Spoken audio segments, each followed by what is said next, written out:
ఎక్కువ మార్కులు వస్తుందని తల్లిదండ్రులు వేధించారు. అది తక్కువక ఇంట్లో రాకపోతే ఆ రోజు ఆత్మహత్య చేసుకునేది.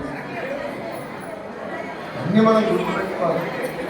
ప్రజల్లోకి తీసుకెళ్లాల్సిన బాధ్యత నాయకులు, కార్యకర్తలు. ఈ మధ్యన గొడ్డలి పార్టీ అంటే సైకోకి కోపం.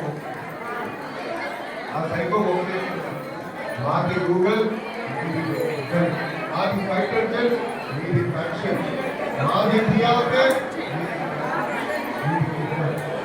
బాగుగా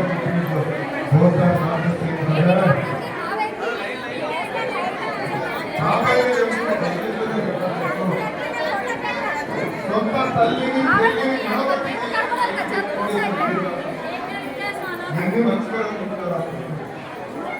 మా నాయకుల్ని మీరు